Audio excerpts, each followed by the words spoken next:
तो आज का जो मीटिंग है ना, how to start the day, कैसे दिन की शुरुआत करें, कैसे चीजों को करें, काम को शुरू करें ताकि हम लाइन का रिजेक्शन, स्क्रैप और बेहतर प्रोडक्टिविटी को दे सके। ठीक है, तो उस विषय में मैं बात करूंगा और वो चीज भी बताऊंगा, मेथोडोलॉजी भी बताऊंगा, जिससे कि हमारा प्रोसेस जो है मजबूत होगा, हमारी सिस्टम मजबूत होगा, हमारे काम करने के तौर तरीके भी मजबूत होंगे। ठीक है, तो आज का मीटिंग का यही एजेंडा है। थोड़ा सा मैं पीछे रिव्यू कर देता हूँ। रिव्यू यही करूंगा, पीछे हमने बताया था आपको OAR के बारे में बताया था। ठीक है, ऑनरशिप, रिस्पॉन्सिबिलिटी, अकाउंटेबिलिटी के बारे में बताया था, ये बताया था ना कल के डेट में। तो इसमें मैंने यही बताया था कि जिम्मेदारी दी नहीं जाती, जिम्मेदारी ली जाती है। और जो शख्स, जो एम्प्लॉइज, जो प्रोफेशनल, जो इंजीनियर अपना जिम्मेदारी को ले लेता है ना, वो काम को 100% करता है। तो उसको कहते हैं स्वामित्व, जिम्मेदारी को लेना, अपने परफॉर्मेंस को बढ़ाकर सही तरीके से देना। क्या करना है उसमें, क्या करता है जब ऑनरशिप लेता है ना, तो करता क्या है, हेल्दी प्रोडक्ट देता है। मेरे तरफ से जो कुछ भी होगा, मेरी जो एनर्जी है, मेरा जो सोच है, मेरा इरादा जो है, वो अच्छा प्रोडक्ट बने, डिफेक्ट फ्री बने, इसलिए वो हेल्दी प्रोडक्ट देना शुरू कर देता है। हेल्दी एटमॉस्फेयर भी बनाता है। ठीक है, मैं 1 घंटे के लिए कोई और काम कर रहा हूं, तो मेरे नीचे जो डाउनलाइन है, सुपरवाइजर है, ऑपरेटर है, इंचार्ज है, वो और भी अच्छा हेल्दी एटमॉस्फेयर बना रहेगा तो काम करेगा, अच्छा वो आउटपुट देता रहेगा। सिस्टम ब्रेक नहीं होगा कि हम आप चले गए, वो चला गया, तो टूल नहीं मिल रहा है, मेथड नहीं मिल रहा है, कैसे काम हो रहा है। तो काम की जो सिलसिला है वो ना टूटे, उसी के लिए ये चीजें हैं। जो व्यक्ति काम का अपना ऑनरशिप ले लिया, समझ गया, वो काम क्या करेगा, हेल्दी प्रोडक्ट बनाएगा, बिल्कुल हेल्दी, क्योंकि अपनी एनर्जी, ताकत उस प्रोडक्ट में, उस पार्ट में डाल रहा है। ये पार्ट मुझे बनाना है ना, तो मेरी इंटेंशन भी तो लग रही है, मेरी नीयत तो लग रही है, मेरे काम करने के जो टेक्निक है, स्किल है, वो भी लग रही है ना, तभी तो हेल्दी प्रोडक्ट निकलेगा। ठीक है, तो हेल्दी प्रोडक्ट कैसे निकलेगा, आपकी इंटेंशन से, आपकी ओनरशिप, रिस्पांसिबिलिटी, अकाउंटेबिलिटी से निकलेगा। ठीक है जी, और एटमॉस्फेयर भी सही होगा। जब आप डेडिकेशन से काम करोगे ना, तो जो भी आदमी सही नियत से काम करता है ना, उसके इर्द गिर्द में ऑरा फैल जाता है। एक अगरबत्ती क्या होती है, जब घर में जलता है ना, तो पूरे घर में खुशबू धीरे धीरे फैल जाती है। उसी तरह आदमी का जो गुण होता है, क्वालिटीज जो होती है, धीरे धीरे उसकी इंटेंशन जो है, वो पार्ट भी समझने लगता है, वो मशीन भी समझने लगता है कि भैया ये छोड़ेगा नहीं, मेरे को सही करके देगा। तो वो इंटेंशन आपकी ओनरशिप की होती है, तब जाके आप एक हेल्दी प्रोडक्ट बनाते हो। और कस्टमर भी कहता है कि यार क्या बंदे हैं, क्या कमाल के बंदे हैं सहयोगी इंजीनियर्स के, जो पार्ट को एकदम परफेक्ट बना के देते हैं, उनमें कमियां निकालना मुश्किल है। तो उस लेवल पर आपकी ओनरशिप पहुंचना चाहिए। यही बात कल से 2 दिनों से हो रही है। हेल्दी एटमॉस्फेयर बन जाए, हेल्दी कल्चर, हमारा एटमॉस्फेयर के साथ कल्चर भी बन जाए। कल्चर ऐसा बने कि कोई भी आए, कोई भी हमारे नीचे संस्था में, वो खुल के, प्रसन्न होके, खूब डेडिकेशन के साथ, खूब मन लगाकर काम करे, वैसा भी हमें कल्चर को डेवलप करना है। ठीक है, इससे क्या होगा कि आज हमारी जो 20% एफर्ट्स लगेगी ना, कल के डेट में 80% रिजल्ट देगा। ठीक है जी, तो आगे बढ़ते हैं। मैं एक चीज बात आपको साफ सुथरा बताना चाहता हूं कि देखिए, कोई भी चीज ना हमारे कस्टमर पर ही शुरू होता है, कस्टमर से ही खत्म होता है। तो एवरीथिंग स्टार्ट विद कस्टमर। प्रत्येक चीज, जो कुछ भी हम कर रहे हैं, जो भी चीज हो रहा है, वो कस्टमर के लिए हो रहा है, कस्टमर से ही है। बाकी हमारा आपका क्या है, कस्टमर के हैप्पीनेस, सेटिस्फेक्शन और डिलाइट के लिए हम लोग है नहीं यहाँ पे कि कस्टमर हमें बहुत से बहुत अच्छा प्रोडक्ट दे, हमारे कंज्यूम करे प्रोडक्ट को। तो उसके लिए हमें क्या करना है कि अपने प्रोसेस को मजबूत करने के लिए कुछ नियम और कायदे बताऊंगा, कुछ मेथोडोलॉजी के बारे में बताऊंगा, वो चीज समझना है आपको। देखिए, how to start a day, how to start a day, how to control scrap और रिजेक्शन। ठीक है जी, हमें अपने प्रोसेस को मजबूत करना है जिससे कि स्क्रैप और रिजेक्शन न हो। ठीक है, इसके लिए हमें काम करना है। तो इसके लिए हमें ये 4 मेथोडोलॉजी आपको मैं बता देता हूं, और दिन की शुरुआत कैसे करेंगे वो चीज बता देता हूं मैं। ठीक है जी, आगे बढ़ें। तो देखिए, मैंने लिखा है 5R के बारे में, हमेशा मैं ज्यादा फोर्स करता हूं कि हमारा राइट क्वालिटी हो।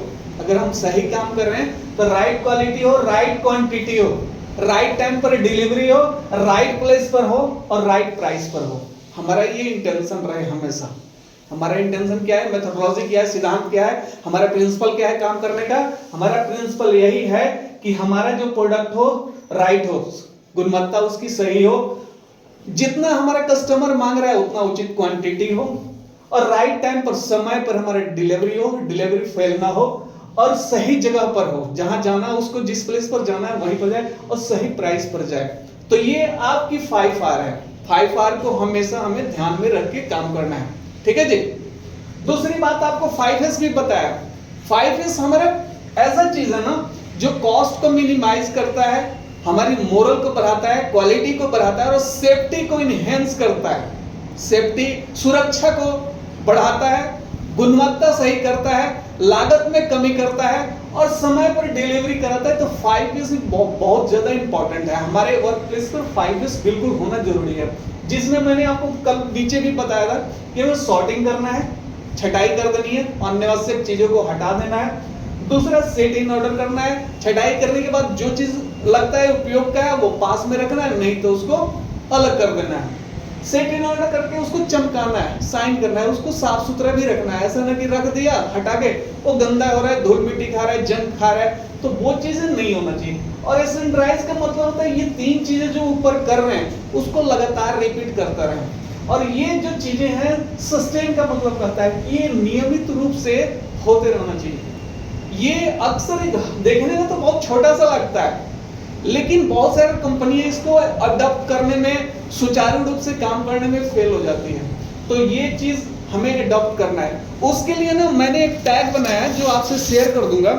उसमें मैंने बताया कि क्या क्या रीजन की वजह से आपने वर्क प्लेस पर, कार्यस्थल से क्या क्या चीजों को हटाना है।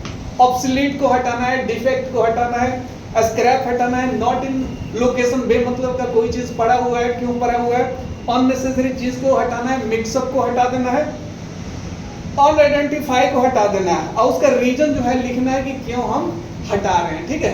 तो एक रेड टैग की तरह से मैंने इसको बनाया है, उसमें आपको डाल देना है कि आप इस मटेरियल को क्यों हटा रहे हो, रीजन क्या हटाने का, डिफेक्ट है, स्क्रैप है, एंड पीस है।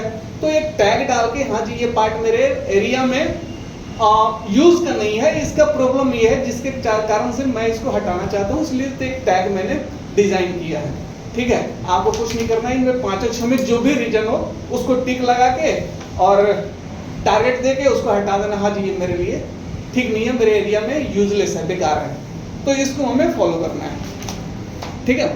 अब आगे आते हैं। मैंने एक चीज और बताया आप लोगों को कि हमें सिस्टम को मजबूत करना है। 3 के भी बारे में बताया है कि 3 क्या है। कभी भी हमें गलत डिफेक्ट मटेरियल किसी भी सोर्सेज से, कोई भी हमारा सोर्स है, सप्लायर है, वेंडर है, उससे हमें किसी भी सोर्स में डिफेक्ट मटेरियल को रिसीव नहीं करना है।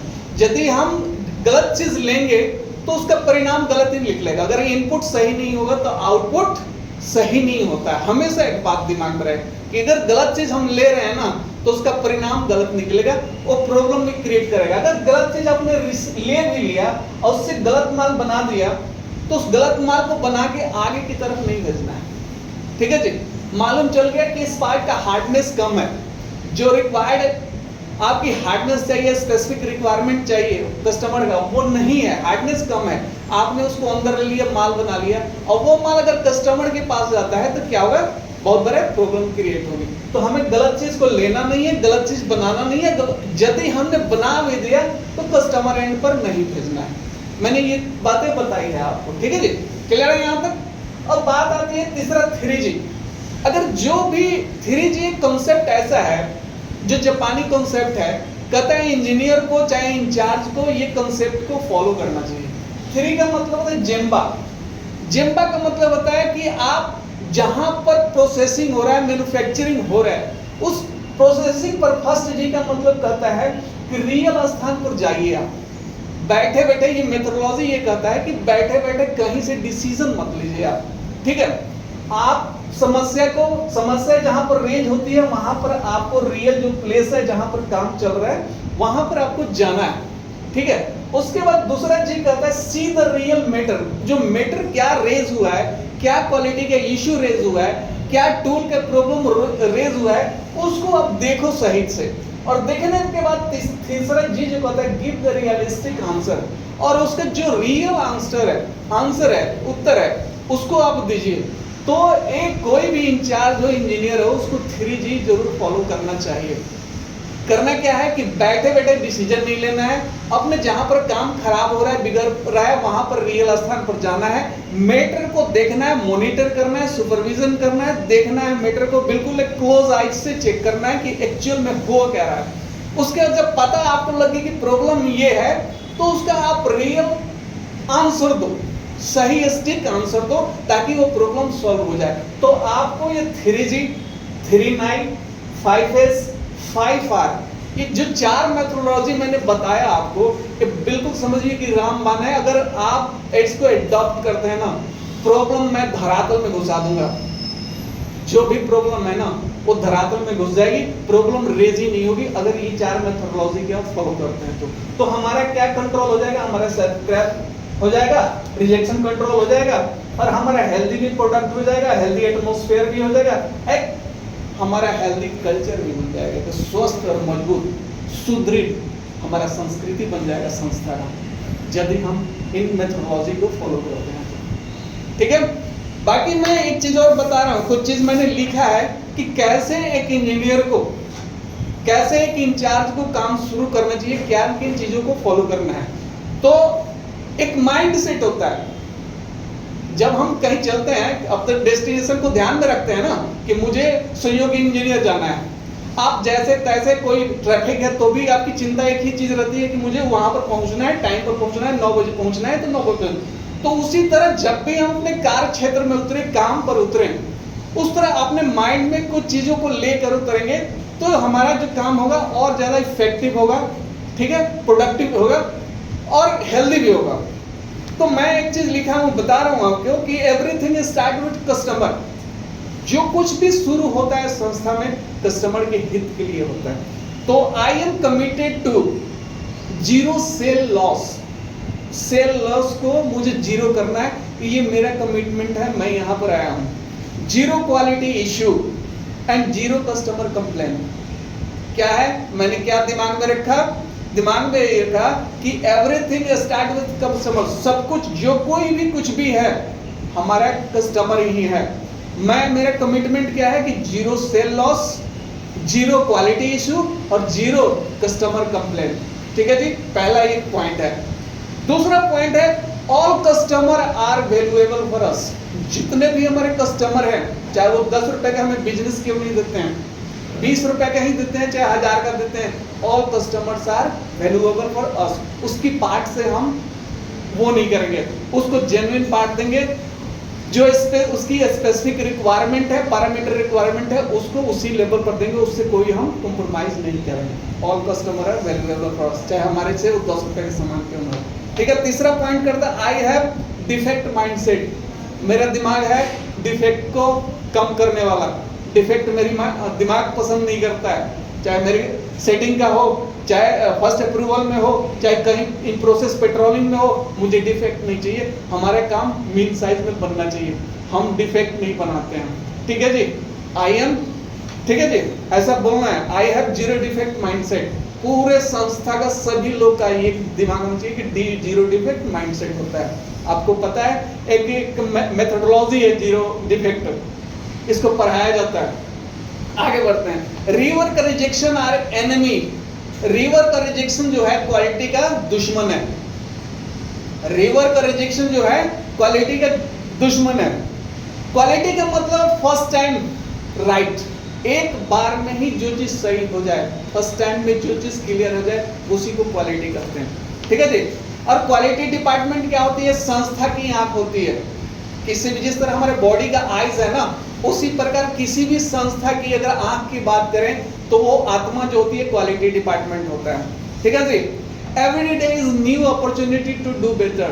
प्रत्येक दिन मेरे लिए बेहतर करने का अवसर है। क्लियर है, समझ में आ रही बात है। उसके बाद आई एम डिसिप्लिनेड इंजीनियर। मैं डिसिप्लिनेड अनुशासित इंजीनियर हूं। ठीक है जी।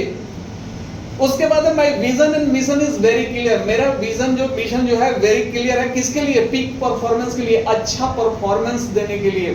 ठीक है जी। और I am totally responsible for keeping my area defect, मैं अपने एरिया को चाहे ट्रफ सेक्शन हो चाहे सीएनसी सेक्शन हो उसको बिल्कुल डिफेक्ट फ्री रखूंगा मैं, ठीक है जी। हमेशा जो है ये मेथोडोलॉजी को मैं फॉलो करूंगा, जैसे कि 5S 3 नाइट 3G और 5R, ठीक है जी। अब डेली चेक कुछ पॉइंट्स हैं उसको आप सुन लीजिए कि operation is being performed in line with the, कोई भी ऑपरेशन अगर हो रहा है ना वो प्रोसेस फॉलो की तरह ही होना चाहिए, उसका ऑपरेशन फॉलो होता है कि एक स्टेप के बाद दूसरा स्टेप, दूसरा के बाद ऐसा नहीं कि एक बार चौथा जो है चौथा ऑपरेशन फ्लो होने वाला है उसको मालूम चला कि दूसरे में हमने लगा दिया है। तो ऑपरेशन जब भी हो उस अपने सीक्वेंस के अनुसार ही हो, ठीक है जी। और क्वालिटी का जो भी चेक पॉइंट्स है कंट्रोल प्लान के माध्यम से हो, WI के माध्यम से हो और इन प्रोसेस सीट के माध्यम से कोई भी पैरामीटर चेक करना है लाइन पे, ठीक है। फर्स्ट पीस को आइडेंटिफाइड करना है कि ये मेरा फर्स्ट पार्ट अप्रूवल है, उस पर मार्कर से लिखना है कि ये इतने टाइम पर इस समय पर ये फर्स्ट अप्रूवल हुआ है। वो पार्ट तब तक मशीन पर रहेगा जब तक वो सेटअप चलता रहेगा, ठीक है जी। क्लियर हो रहा है बात, ठीक है। आगे बढ़ते हैं। गेज और इंस्ट्रूमेंट, गेज और इंस्ट्रूमेंट हमारे सबसे सॉलिड हथियार होते हैं, इनको डस्ट से पानी से प्रोटेक्ट करना है। और जब भी हम इनको लेकर अगर राउंडिंग पर जाते हैं, पेट्रोलिंग पर जाते हैं, फर्स्ट अप्रूवल के लिए जाते हैं तो एरर जरूर चेक करना है, कैलिब्रेशन है कि नहीं है ये चेक जरूर करना है, ठीक है जी।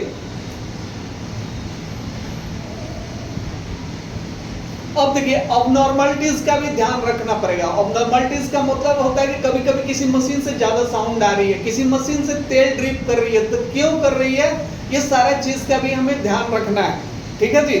और कोई भी अगर पार्ट अबनॉर्मल बन गया उसमें टैग हमें डाल देना। टैग क्या है, हमें वो बताएगा कि इस पार्ट का क्या अभी सिचुएशन है, तो टैग का यूज करना है हमें, ठीक है। अगर कोई भी इशियन हो या प्रोसेस चेंज हो तो इन्फॉर्मेशन सबको होना चाहिए। अगर कोई पार्ट में चेंजिंग आ गया, इशियन आ गया, टेक्नीशियन आ गया, इशियन का मतलब क्या है? Engineering change note, engineering change note होता है एक। पीशियन का मतलब प्रोसेस चेंज नोट। अचानक क्या होता है, मालूम चलता है कि ये प्रोसेस में थोड़ा सा बदलाव आ गया, डायमेंशन इतना था थोड़ा उसको क्लोज कर दिया है, तो ये बातें ना सभी में सर्कुलेट होना चाहिए, मालूम होना चाहिए। ऐसा नहीं हो कि दो को पता तीसरे को नहीं पता हो, तो ये दिक्कत पैदा करता है, कहता है यार मेरे को तो इन्फॉर्मेशन ही नहीं है इसमें बदलाव कब आ गया, ठीक है जी।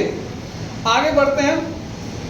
एक्शन लेना है, अगर कोई चीज खराब बन गया मशीन पर तो वो क्यों बना उसके लिए हमें एक्शन देना है, उसके लिए हमें जवाब देना है कि हाँ जी सर इसके लिए मेरे ऐसा गलती हो गया, इसके लिए मैं आगे से ध्यान रखूंगा। तो उसके अगेंस्ट में जो अबनॉर्मलिटीज आ रही है, असमानताएं आ रही है, उसके लिए मैं आगे से तैयार रहूंगा, मैं कापा दूंगा आपको, आगे से ऐसा ना हो उसके लिए मैं नीचे वाले को, ऑपरेटर हो सेटर हो जो भी हो, मैं उसको समझाऊंगा, ठीक है जी। तो कापा अगेंस्ट अबनॉर्मलिटीज, ठीक है, समझ में आ रहा है।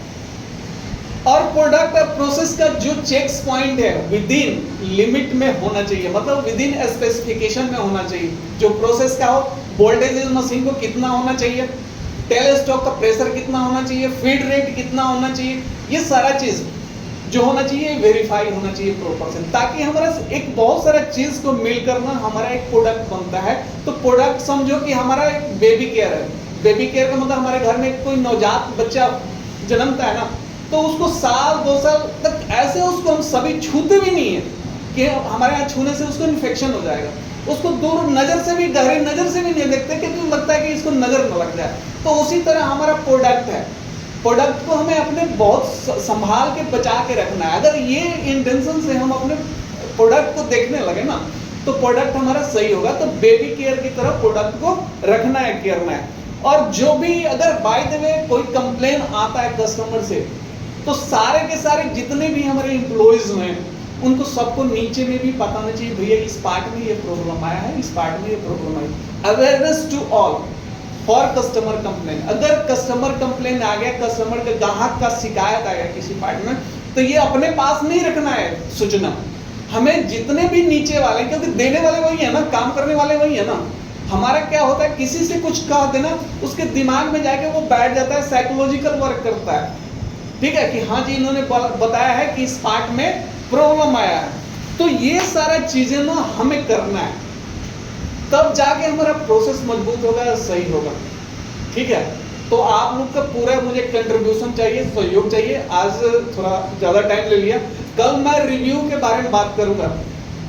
रिव्यू में क्या बात करूंगा, मैं सारे डिपार्टमेंट सेक्शन का रिव्यू करूंगा। ठीक है, प्रोडक्शन हो गया, ठीक है, क्वालिटी हो गया, डिस्पैच हो गया, फाइनल हो गया, आरआई हो गया, और ज़्यादा से ज़्यादा जिसमें इसमें डॉक्यूमेंट्स बनाने वाले लोग हैं, करने वाले लोग हैं, वो सारा सेक्शन का मैं कल से रिव्यू कैसे करूंगा वो बोर्ड पर कल बता दूंगा मैं।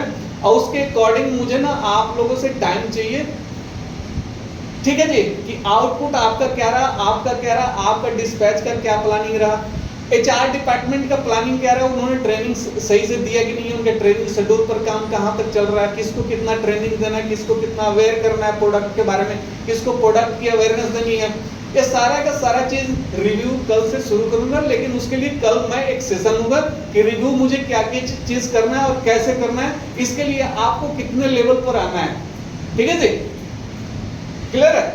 तो कल ये सेशन होगा। आज का ये बातें हैं, आप लोग बिल्कुल दिमाग में रख के काम कीजिए और ये चीजें सुधर जाएगी, सब कुछ सही आ जाएगा, सब कुछ ट्रैक पर आ जाएगा, हमारी लेवल भी बढ़ जाएगी, ऑर्गेनाइजेशन की लेवल बढ़ेगी। इन चीजों को करने से ना आपकी भी लेवल उठ जाएगी। तो then get ready for next level. ठीक है, thank you all of you.